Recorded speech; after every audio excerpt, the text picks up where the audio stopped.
하나님 말씀 받겠습니다. 구약성경 사무엘하 6장 12절로 15절 말씀까지 함께 받도록 하겠습니다. 제가 성경으로 구약성경 472쪽에 있습니다. 하나님 말씀 사무엘하 6장 12절로 15절 말씀까지 우리 한 목소리로 함께 받도록 하겠습니다. 어떤 사람이 다윗 왕에게 아뢰어 이르되 여호와께서 하나님의 계로 말미암아 오벳 에돔의 집과 그의 모든 소유에 복을 주셨다 한지라. 다윗이 가서 하나님의 궤를 기쁨으로 메고 오벳 에돔의 집에서 다윗성으로 올라갈새 여호와의 궤를 맨 사람들이 6걸음을 가매 다윗이 소와 살진 송아지로 제사를 드리고 다윗이 여호와 앞에서 춤을 다하여 춤을 추는데 그때 다윗이 배 옷을 입었더라. 다윗과 온 이스라엘 족속이 즐거이 환호하며 나팔을 불고 여호와의 궤를 메어 오니라. 아멘. 이 시간 호산나 찬양대가 함께 찬양 드리신 후에 담임 목사님 나오셔서 성소권을 존중히 여기라 라는 제목으로 생명의 말씀 주시겠습니다.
주의 거룩한 전 안에서 성전 안에서 주 사랑을 생각하나이다. 주의 사랑을 생각하나이다. 주의 거룩한 전 안에서 성전 안에서 주 사랑을 생각하나이다. 주의 사랑을 생각하나이다.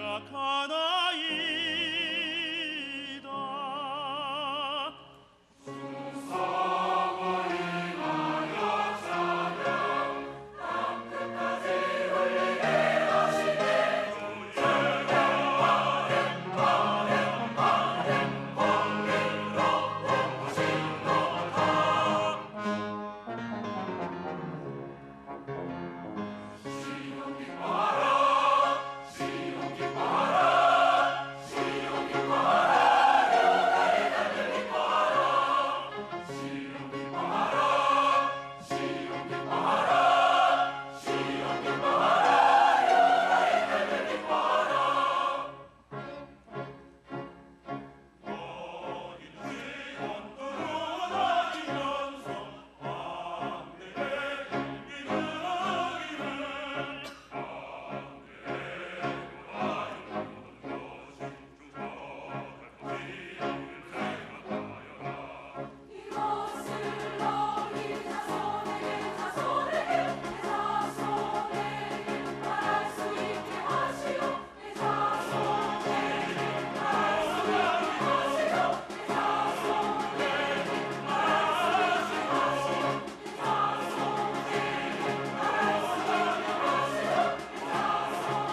할렐루야. 언제 들어도 하나님이 기뻐하시는 찬양인 줄로 믿습니다. 여호와는 위대하다. 옆 사람하고 인사 좀 하시겠어요? 여호와 하나님이 위대하십니다. 이스라엘 백성들에게 있어서 성막, 성소, 성전보다 귀한 것은 없었습니다. 그래서 이스라엘 백성들이 광야 생활을 할 때에는 이 성막을 자기들의 진영의 한 중앙에다가 배치하여 언약궤를 모셨습니다. 근데 문제는 그들이 가나안 정복을 한 이후에 하나님의 성막을 어디에다가 배치하느냐, 이것이 그들의 초미의 관심사였습니다. 그러나 하나님은 어디다 세워라, 어디다 성막을 설치해라, 이런 말씀 한마디도 안 하셨습니다. 그런데 만약 이스라엘 백성들이 하나님의 구원 섭리를 제대로 알았더라면 아마 유다 지파의 경내에다가 성막을 모셨을 거예요. 왜냐하면 구원의 홀과 약속이 유다 지파에 있었기 때문이죠. 아마 제가 여호수아라면 분명히 저는 유다 지파의 경내에다가 하나님의 성막을 모셨을 것입니다. 그러나 여호수아는 실로에다가 하나님의 성소를 모십니다. 이것은 일종의 여호수아의 기득권의 주장이었고 영적인 보이지 않는 실력 행사였습니다. 왜냐하면 여호수아가 에브라임 지파의 후손이란 말이죠. 그래서 에브라임 지파의 영역에 있는 실로에다가 편의상 거기서 통치를 해야 되기 때문에, 한마디로 그래서 에브라임 지파가 하나님의 성소권을 선점한 겁니다. 그렇다면 주의 종을 잘 만나서 하나님의 성소를 자기들이 소유했다면, 여러분 백골난망으로 감격하는 마음으로, 야, 수많은 집합 가운데 우리가 하나님의 성막을 모셨으니 마음을 다하고 성품을 다하고 힘을 다하여 우리 하나님을 잘 섬기자, 그래야 될 거 아니겠습니까? 에브라임 지파뿐만 아니라 레위 지파도 마찬가지입니다. 그들도 정말 에브라임 지파와 하나가 되어서 우리를 하나님의 성전에서 일할 수 있도록 축복해 주셨으니 이 영광과 특권에 감격하며 여러분 마음을 다하고 성품을 다하고 힘을 다하여 하나님을 섬겨야 되는 거 아니겠습니까? 그런데 이 사람들이 마음속으로 성소권을 우습게 여기기 시작하는 거예요. 그러다 보니까 여러분 사사기의 암흑시대를 접하게 되는 겁니다. 아무도 성소권을 존중하지 않습니다. 바로 그것을 고발하는 책이 사사기서입니다. 사사시대의 이스라엘 백성들은 하나님을 왕으로 안 모십니다. 자기 소견대로 살았습니다. 각 가정마다 신당을 만들어 놓고 그들만의 제사를 드리는데, 그들은 여호와 대신에 신당을 만들어 놓고 드라빔이라고 하는 신을 섬겼습니다. 이 드라빔은요, 고대 근동에서 가정을 지키는 신이라고 생각했습니다. 그러니까 당시는 성소권을 무시하고 가정이 우상화되는 시대였다, 이 말입니다. 그래서 사사기 17장을 보니까 이브라임 지파종 미가라는 사람이 나와요. 돈이 많아요. 그래서 신당을 만들어 놓고 지나가는 레위인을 꼬드겨서 자기 개인의 제사장으로 삼습니다. 그리고 드라빔을 섬겨요. 드라빔, 고대 근동에서 드라빔을 소유하면은 이게 바로 자기들이 영적인 장자라고 생각을 하던 시대였기 때문에 한마디로 그 시대는 우상숭배가 판을 쳤습니다. 그러다가 훗날 에브라임 지파는 하나님의 저주를 받고 결국 망하게 됩니다. 그러다가 여러분 이제 엘리가 다스리는 때가 왔습니다. 이때는 모든 사람들이 하나님의 성소권을 무시하던 때였습니다. 우상숭배가 극히 달합니다. 엘리가 성소권을 무시하니까 자식들은 더 그래요. 그래서 하나님의 성전에서 하나님께 먼저 드려야 할 번제와 화목제물에 기가 막히게 좋은 부위들을 자기들이 먼저 뺏어다가 처먹어. 그리고 저 나시린과 같은 깨끗한 여인들, 성전에서 수종을 드는 그런 여인들을 겁탈하고 오늘날로 말하면 성폭격을 했다, 이 말입니다. 이런 엘리의 가문을 향하여 하나님이 어린 사무엘에게 뭐라고 말씀하느냐, 내가 엘리의 가정을 망하게 한다. 두고 봐라, 망하게 한다. 자, 사무엘상 2장 30절로 31절 시작. 그러므로 이스라엘 하나님 나 여호와가 말하노라, 내가 전에 내 집과 내 조상의 집이 내 앞에 영원히 행하리라 하였으나 이제 나 여호와가 말하노니 결단코 그렇게 하지 아니하리라. 나를 존중히 여기는 자는 내가 존중히 여기고 나를 멸시하는 자를 내가 경멸하리라. 보라, 내가 내 팔과 내 조상의 집 팔을 끊어 내 집에 노인이 하나도 없게 하는 날이 이를지라. 계속해서 저주하는 얘기가 나오고 있습니다. 그래서 그 결과 이후로 일어난 블레셋과의 전쟁에서 엘리의 아들 흠니와 비냐스는 즉사를 해서 죽어버리고 맙니다. 그리고 하나님의 언약궤까지 빼앗깁니다. 이 소식을 들은 엘리는요, 세상에 모가지가 부러져서 의자에 앉아 있다가 그냥 모가지가 부러져서 죽었습니다. 이 와중에 엘리의 며느리가 아들을 낳습니다. 아들 낳다고 축하하니까 아니야 이 아들의 이름을 이가봇이라고 짓습니다. 하나님의 영광이 자기의 가문과 실로에서 떠났다는 것입니다. 자, 사무엘상 4장 21절로 22절 시작. 이르기를 영광이 이스라엘에서 떠났다 하고 아이 이름을 이가봇이라 했으니 하나님의 궤가 빼앗겼고 그의 시아버지와 남편이 죽었기 때문이며, 또 이르기를 하나님의 궤를 빼앗겼으므로 영광이 이스라엘에서 떠났다 하였더라. 여러분, 하나님의 영광이 이스라엘에서 떠났습니다. 에브라임 지파에서 떠났습니다. 실로에서 떠났습니다. 저 엘리의 가문에서 떠나버리고 말았다 이 말입니다. 야, 그러니까 엘리의 측근들, 엘리 집안의 이 제사장들이 저 노비라고 하는 곳으로 가서 하나님의 성막을 거기다가 모시며 거기서 제사를 드립니다. 그러나 여러분, 언약궤가 없는 성소는 반쪽 성소입니다. 반쪽 성소요. 근데 사울 때 와서 이 85명의 제사장이 한꺼번에 다 목배임을 당하여 죽습니다. 이것은 에브라임 지파와 엘리 가문에 대한 하나님의 저주의 시련이라는 겁니다. 이 얼마나 정말로 참혹한 모습입니까?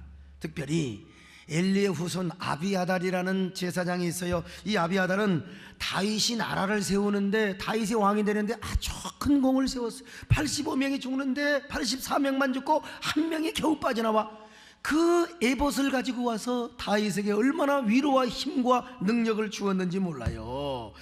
그런데 말이죠, 나중에 이 아비아달이 다윗 때 와서 사독과 함께 공동 대제사장을 하는데, 대제사장을 실컷 하고 나서 이 바보가 솔로몬이 왕이 될 때 솔로몬에게 줄을 서지 않고 아도니아에게 줄을 서다가 그만 솔로몬에게 파직을 당하고, 원래는 죽어야 하는데 파직을 당하는데 아버지의 나라를 세우는데 네가 공을 세웠기 때문에 내가 그냥 파직만 한다. 그리고 아나돗으로 쫓아 보내버리고 맙니다. 왜 이런 일이 이루어졌느냐? 성경은 분명히 토를 달아놓고 있어요.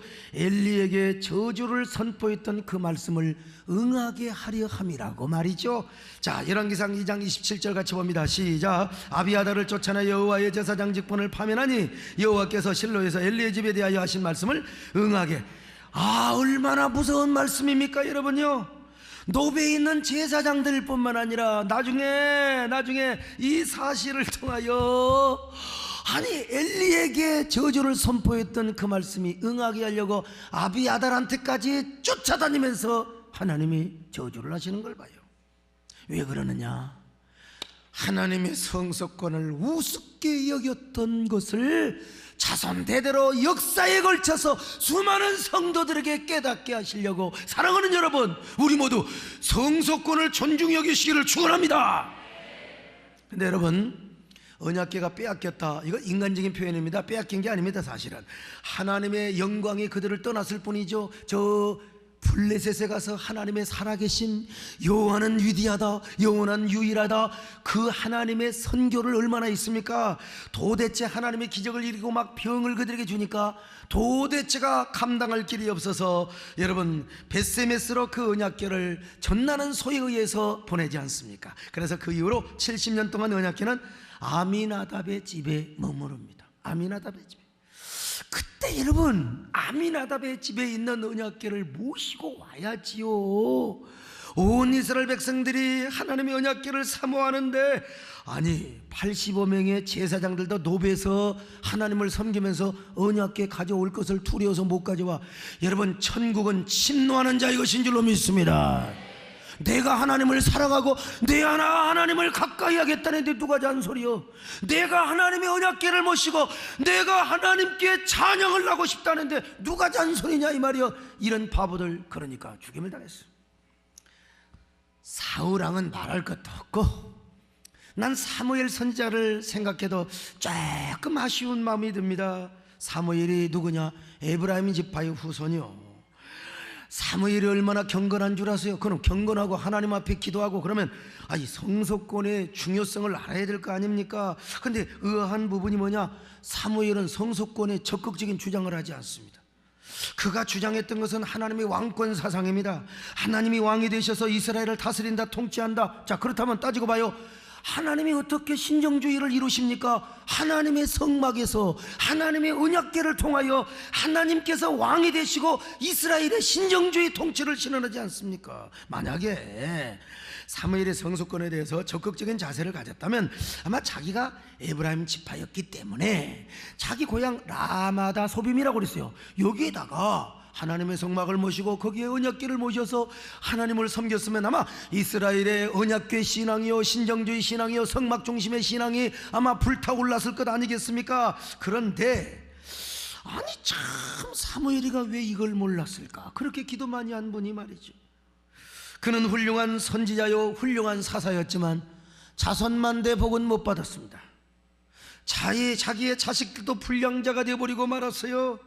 성소권이 안중에 없었던 사울은 뭐 말할 것도 없고요, 여러분 우리가 생각할 것도 없고요. 그런데 여러분 시간이 흘러서 이야 정말로 하나님의 마음을 깜짝 놀라게 하며 감동시키는 거룩한 또라이가 하나 나타났네요. 이 거룩한 또라이가 누구냐? 다윗입니다. 사랑하는 여러분이요, 하나님의 마음을 감동시키는 다윗과 같은 저와 여러분이 되시기를 축원합니다.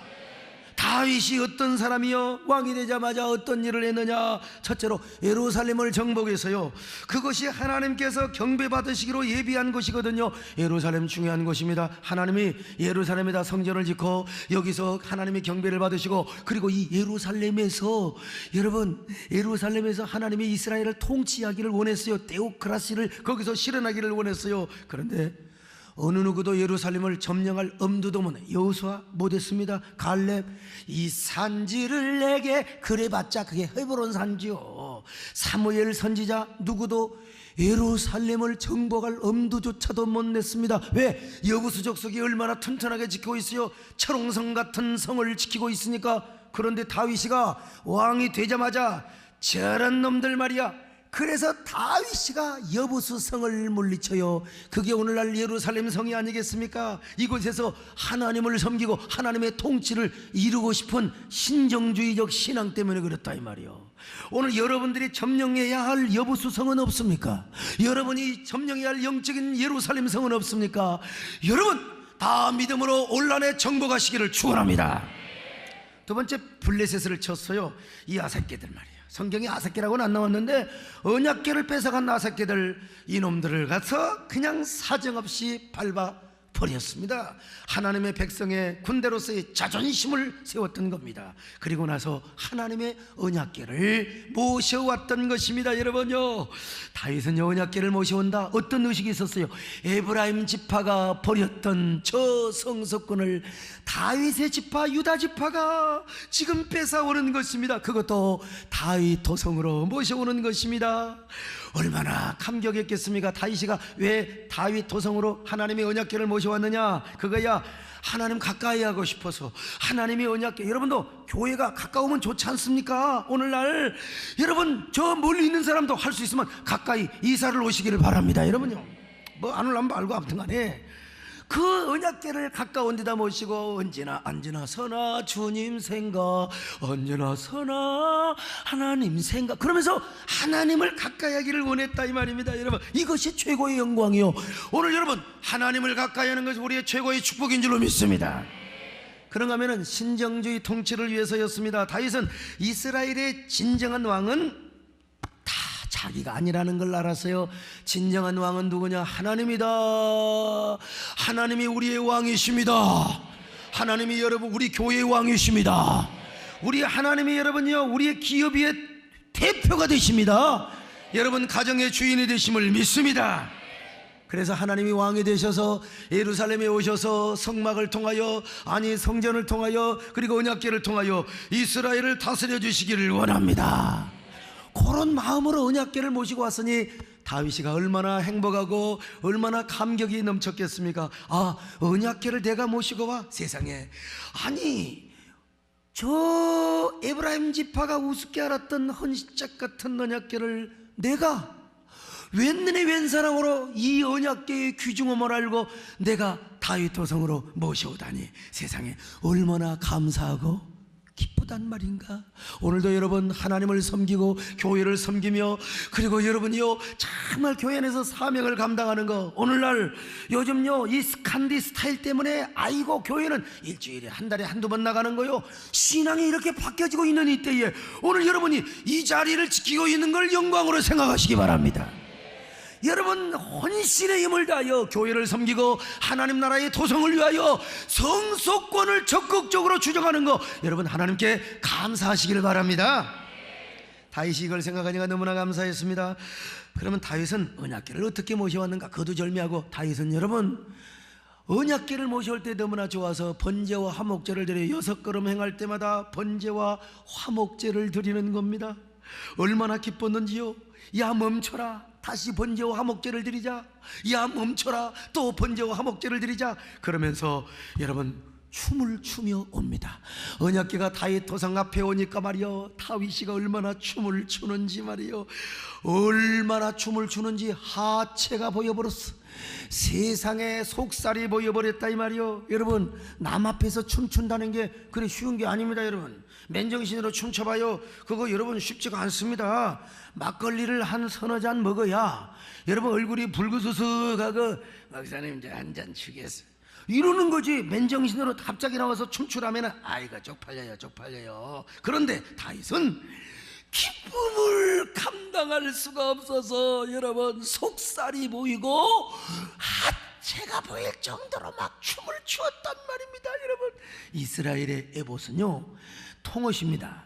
요즘 우리 여자들로 말하면은 투피스가 아니라 원피스야. 근데 요즘 여자들이 막 딱 달라붙으니까 뭐 그러는데, 이 다윗이가 입었던 옛날 예복은요 큰 닭목 같은 보자기를 가운데 구멍만 뚝 들어가지고 머리통에 딱 집어넣으면 이게 에봇이요. 요런 것을 입고, 옛날에 반스도 없었던 때입니다. 반스의 역사가 그렇게 팬티라고 해야 사실은 좋습니다. 그러나 시골에서는 다 반스라고 했어요. 이 팬티의 역사가 그렇게 길지가 않습니다. 여러분 팬티도 안 입은 다윗 왕이 뭐 뻔하지 뭐 에봇을 입고 춤을 추다 보니까 엉덩이에 굴곡도 보이고 앞에 거시기 하체도 보이더라 이 말입니다. 여러분 어디 그뿐입니까? 다윗은 혼자 추기가 아까워서 신하들과 함께 춤을 춘 거예요. 유시간 말로 Hello, shall we dance? 함께 춤을 추자 이 말이요. 그래서 신하들과 함께하니 내시와 궁녀들과 함께 춤을 추었어요. Shall we dance? 이런 영화도 있었습니다. 여러분요. 왕의 채통과 권위도 다 버리고 춤을 춘 거예요. 여러분 이 모습을 하나님이 봤을 때 얼마나 하나님이 다윗을 단순하게 보셨겠어요. 그것도 여러분요 오늘 저녁에 옥상에 가서 반스도 안 입고 춤추면 큰일 납니다. 여러분 경범죄로 걸려. 이때 다윗의 심정과 상황을 알아야 된다 이 말입니다. 다윗의 그 로도십 신앙, 신정주의 신앙이에요. 이걸 회복하고자 했더니 다윗의 마음이요, 오늘 여러분들도 이런 다윗의 신앙을 소유하시기를 바랍니다. 성소권을 존중히 여기시기를 축원합니다. 여러분 기뻐하며 하나님의 교회를 사명을 감당하며 하나님을 가까이하며 이 신앙 때문에 즐거워서 최고의 기쁨과 영광으로 알며 춤을 추며 하나님을 섬기시기를 바랍니다. 예수님이 좀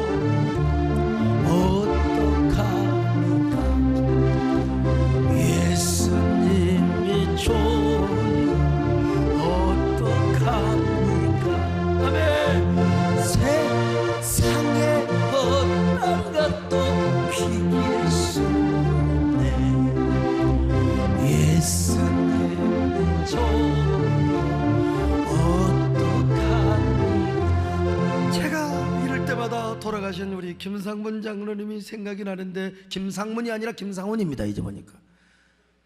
그런데 김상훈 장로님이 춤을 잘 췄는데 오늘 1부 2부 한 명씩 착출을 했습니다. 그때 다 잘 추더라고. 김상훈의 시대는 끝나지 않았다. 자, 우리 기현호 장로님 한번 모시겠습니다. 탤런트이신 우리 기현호 장로님이자 자, 예수님이 좋은 걸 합니다. 예수님이 좋은 어떡합니까? 자, 예수님이 좋은 어떡합니까? 세상에 어떤 것도 비길 수 없네. 예수님이 좋은 어떡합니까? 자, 잠깐 이리 와보세요. 이승만 대통령의 이름으로 한번 새해 인사를 교인들에게 한번 해보세요. 예, 아이고 숨 참내다. 전 대한민국의 제도 대통령 이승만이 옳습니다. 저는 방금 전까지 저 천국에서 제가 가장 존경하는 소강성 목사님의 설교를 듣고 있었는데 갑자기 내려와서 춤을 추라기에 쳤습니다만은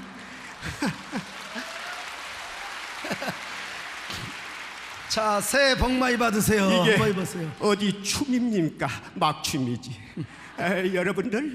여러분들도 2014년엔 하나님의 말씀에 순종해서 성서권을 지켜서 모두 다 거룩한 부자가 되십시오. 땡큐.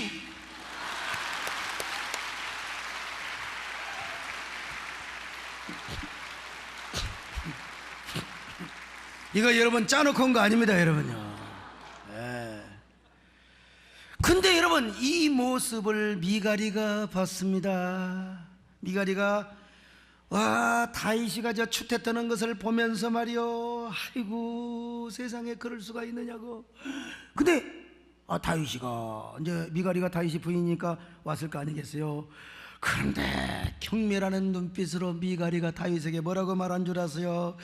아야, 당신은 왕의 채통을 지킬 일이지 말이요, 그 내시들과 시녀들과 궁녀들과 함께 춤을 추다니 말이요, 우리 아버지는 안 그랬는데 아유 당신은 왕 자격도 없는 사람이 어쩌고 저쩌고 말이요, 그런 얘기를 하고 있는 거요. 다윗이가 뭐라고 말한 줄 아세요? 이 어리석은 여자야, 나 같으면 이 어리석은 내 편내야. 내가 이렇게 한 것은 사람 앞에 한 것이 아니야. 니네 아버지 왕권을 나에게 씌워준 것이 너무나 감사하고, 니네 아버지와 에브라임 지파가 우습게 여겼던 언약궤를 내 집으로 모셔오니 내가 너무나 감사해서 내가 옷이 벗어지는 줄도 모르고 내가 춤을 췄어. 속살이 대수냐? 나는 이보다 더 낮아지고 천하게 보일지라도 나는 우리 하나님을 다시 찬양하리라. 그놈의 품격과 격조가 그렇게 중요하단 말이냐? 나의 체면이 땅에 떨어진다 하더라도 하나님이 나를 높여줄 것이다.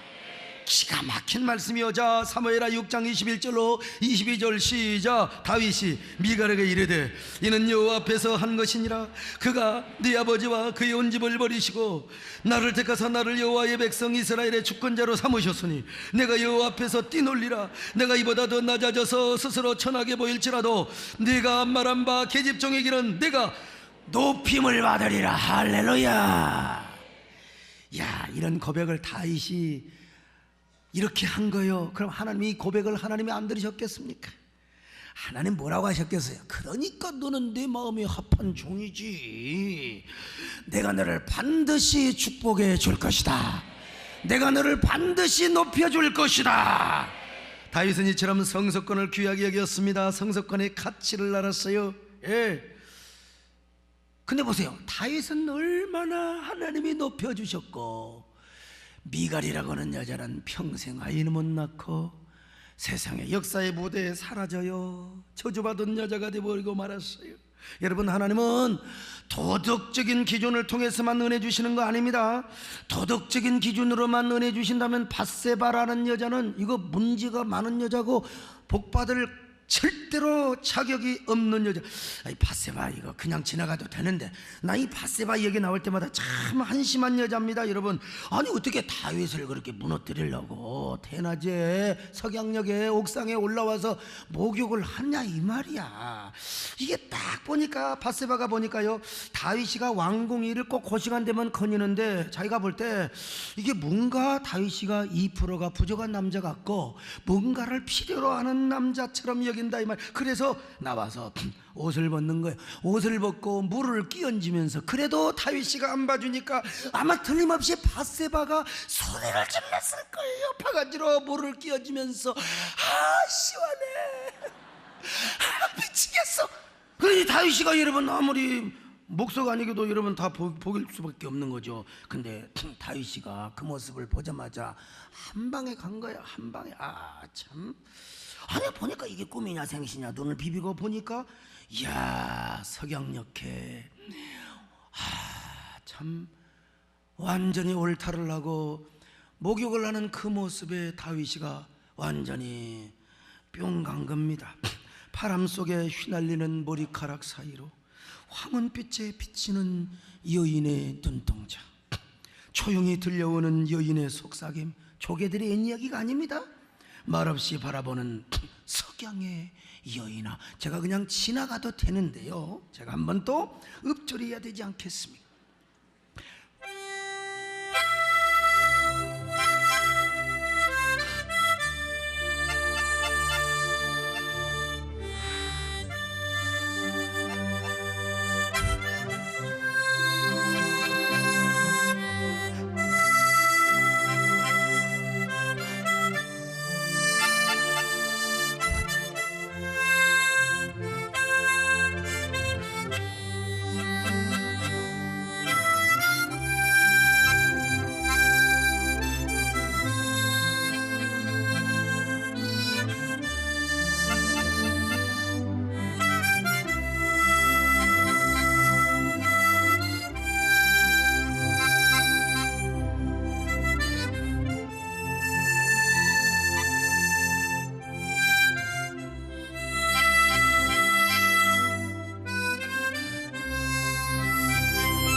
이런 배경 음악까지 쫙 나왔다고 합시다. 영화의 한 장면처럼.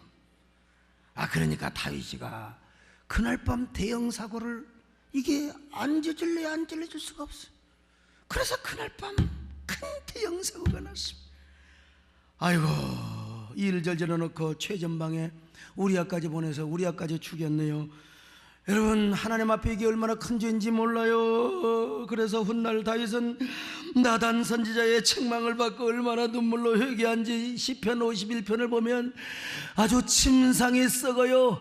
와 그냥 베개가 막 썩을 정도로 막 회개했습니다. 그런데 여러분 다윗도 문제지만 바세바가 더 큰 문제라니까. 왜?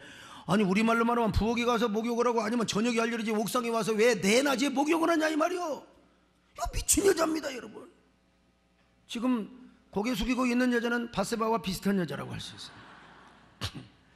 아이고 그런데 여러분 미갈은 자식 하나 낳지 못하고 바세바가 아들 낳아서 그 아들을 다윗의 후사로 세웠습니다. 도덕적 기준으로 보면은 바세바는 영원히 저주받아 죽어야 돼요. 근데 이스라엘의 전설에 의하면은 여러분 바세바가 얼마나 회개한 줄 아세요? 얼마나 하나님 앞에 기도한 줄 아세요? 하나님 용서해 주세요. 하나님 용서해 주세요. 기왕 이렇게 된 거 하나님 주여 첫 아들은 죽었지만 둘째 아들 솔로몬을 세워주시옵소서. 하나님 전심으로 하나님을 섬기겠습니다. 전심으로 성석권을 존중히 여기겠습니다. 여러분 이 모습을 보고 다윗이가 약속을 한 거예요. 내가 자네 몸에서 나온 아들을 왕으로 세우겠다고. 말년에 여러분 바세바가 등장하지 않습니까? 아도니아가 막 왕이 되려고 반역을 꾸밀 때에 이 바세바가 다윗에게 와서 등장해요. 그때 약속했잖아요 왕이요. 그리고 주의 종이 등장합니다. 누구요?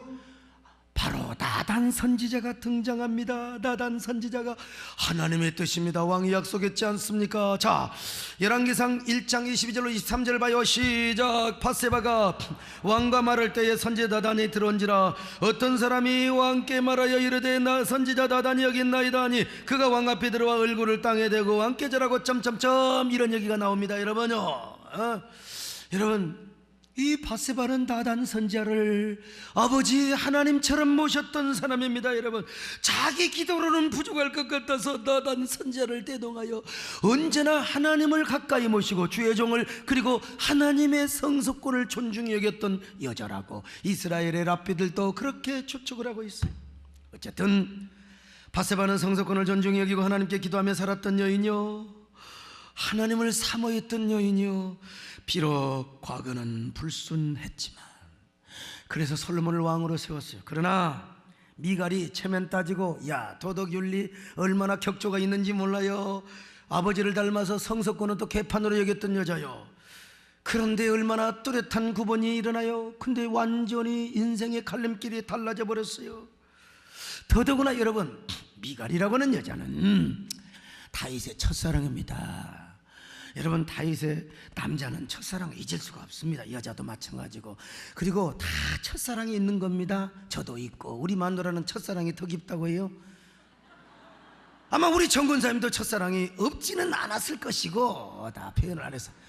저 우리 반주자 우리 최은아 집사님은요, 중학교인가 고등학교 때인가 체육 선생님이 첫사랑이었대요. 그런 얘기를 왜 나한테 해가지고 이렇게 지금 설교 시간에 공부를 하겠냐 이 말이야. 첫사랑을 잊을 수가 없는 겁니다. 여러분, 더더구나 미갈은 다윗의 생명을 구한 은인이었습니다.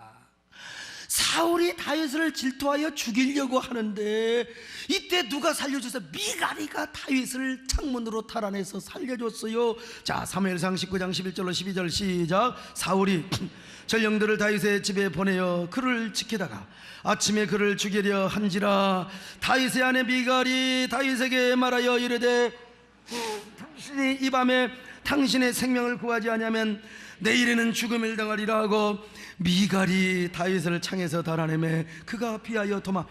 이렇게 다윗이가 도망가는 겁니다. 전령이 곧 와서 다윗을 죽이려고 하는데 그래 막 한참 달려가다가 뒤를 돌아보니까 여러분요, 미갈이가 막 그래도 공주니까 말이요, 긴 옷을 입고 잠옷을 입고 다윗을 향하여 도망가는 다윗을 향하여 어여가라고 어여가라고.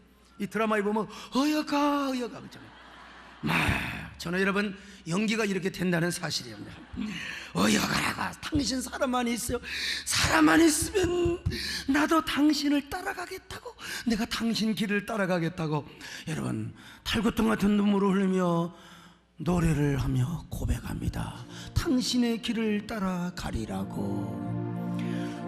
님께서 가신 그 길은 영광의 길이 없기에. 개사 잘했어요. 이 몸은 돌아서서 눈물을 감추었소. 종약하고 바람 불고 피어오는 어두운 밤중에도 홀로 있는 이 가슴엔 기도가 넘칩니다. 저는요, 우리 집사람이 이런 노래 좀 많이 불렀으면 좋겠어요. 제가 거의 집에 못 들어가고 교회에서 뭐 책 쓰고 뭐 연구하고 쭉 하거든요. 홀로 있는 이 가슴에 목사님 기도가 넘쳐요. 은혜가 넘쳐요. 다윗이가 도망가면서 뒤를 돌아보니 그제서야 아마 세상에 사울의 전령이 다윗을 잡으러 오는 것이 아마 보였을 거요. 다윗이가 눈물을 훔치며 도망가며 이렇게 고백하며 이렇게 다짐하며 되뇌었을 거요. 오 나의 첫사랑 미갈이여, 내 결코 그대를 잊지 않으리라. 오늘 베푼 그대의 은혜, 내 어떤 일이 있어도 풀이 되어도 그대 은혜를 잊지 않으리라. 결코 보은하리라. 아마 그랬을 거예요. 그러나 여러분, 다윗이가 아무리 그 사랑을 기억한들 하나님이 그 여자를 저주하는데 어떡하느냐 이 말이에요. 성소권 하나 때문에 밧세바와 그리고 다 이 누구요 미갈은 이렇게 갈림길에 서버려요. 밧세바는 예수 그리스도의 촉복까지 올라가는 영광의 여인이 아닙니까 여러분 하나님의 은혜는 이렇게 도덕적인 차이 때문에 임하는 것이 아니라는 걸 알아야 돼요. 성품이 좋다고 착하다고 주는 게 아니에요. 오늘 물론 우리는 윤리 전쟁에서 승리해야 됩니다. 지도자는 윤리적인 결함이 있으면 안 됩니다. 그러나 그것 때문에 하나님이 복을 준다, 여러분 근본을 그렇게 생각하면 안 됩니다. 오늘 여러분 도덕 은혜로만, 도덕과 윤리로만, 여러분 그리고 품격으로만 은혜를 받는다면 나는 오늘 이 자리에 여러분 앞에 설 수가 없어요.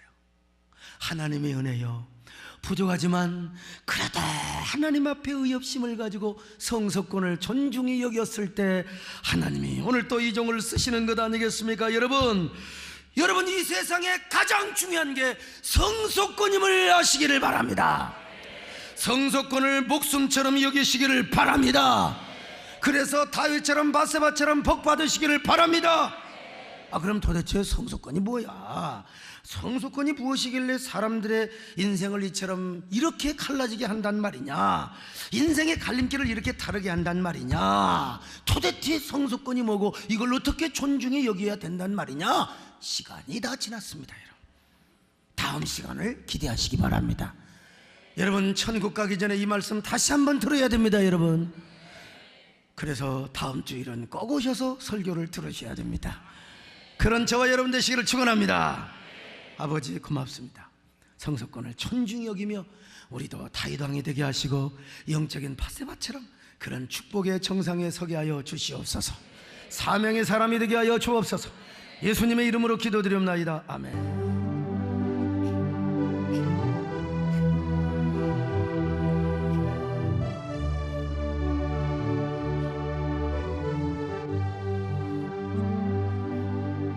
주님 예수 나의 동산 내 맘속에 동역하는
안녕하십니까. 1교구 11생명순 최홍석 집사입니다. 먼저 하나님께서 축복의 통로 세eden 교회로 인도하여 주신 것을 진심으로 감사드립니다. 2006년부터 시작된 민사재판이 6년이라는 세월 동안 질질 끌며 끝나지 않고 있던 중에 하나님은 제 아내 박시은 집사를 통해 2011년 세eden 교회로 인도해 주셨습니다. 세eden 교회로 인도받고 받은 가장 큰 은혜는 생명나무 신앙이었습니다. 저는 늘 왜 하나님께서는 인간에게 자유의지를 주시고 선악과 나무를 만들어 인간을 타락하게 두셨는지 이해할 수 없었습니다. 그런데 양육교제의 도표로 단순화시킨 선악과 나무와 생명나무의 구원 방법은 그 궁금증을 시원하게 해소시켜 주었습니다. 그리고 담임 목사님의 말씀을 통해 선악과 나무가 아닌 생명나무를 선택할 수 있는 길이 있다는 사실을 알고 너무나 속이 후련했습니다. 그리고 우리 가족은 하나님이 주인되는 로드십 신앙에 푹 빠지게 되었습니다. 저는 하나님의 뜻대로 살려는 노력의 방법으로 매 선택의 순간마다 하나님께 어떤 선택을 할 것인지 여쭈어보는 기도를 시작하게 되었습니다. 그리고 하나님께서는 세이비어의 신앙을 넘어 성숙한 로드십 신앙으로 한 단계 한 단계 성장해 나가면서 우리 가정을 축복의 통로로 이끌어 주셨습니다. 세eden 교회로 인도받고 몇 달 후 6년 동안 끌어왔던 민사재판이 대법원에서 최종 승소 판결을 받아 우리 가정의 큰 걸림돌 하나가 해결되는 은혜와 축복을 받았습니다. 남매 민준이와 정인이는 넓은 세eden 교육관에서 마음껏 예배드리고 찬양하며 너무나 행복해합니다. 아이들은 주일날 교회 가는 것을 너무나 좋아하게 되었습니다. 아내인 박시은 집사도 마음의 평안을 찾고 감사와 기도에 열심과 특심을 내고 있습니다. 저에게도 많은 변화가 있었습니다. 주의를 지키지 못하는 직장 문제로 기도하던 중에 세eden 교회를 섬기기 시작하고 1년이 지날 무렵 하나님께서는 마음껏 주일 예배를 드릴 수 있도록 주 5일 근무에 정시 퇴근을 하는 새로운 직장으로 축복해 주셨습니다. 부모님도 예수님을 영접하고 자녀들을 위해 기도를 시작하였습니다. 저는 종갓집인데 열심과 특심으로 기도하면서 집안의 제사 문제도 완전히 끝나게 해주신 것에 감사드립니다. 그리고 2014년 신년 축복승회를 통해 거룩한 부자가 되자라는 말씀을 기도 가운데 사모하며 받게 되었습니다. 신년 축복승회가 끝나고 며칠이 지나지 않은 2014년 1월 7일 물질적인 축복을 받았습니다. 경제적인 어려움을 새해 첫 달부터 해결해 주신 것입니다.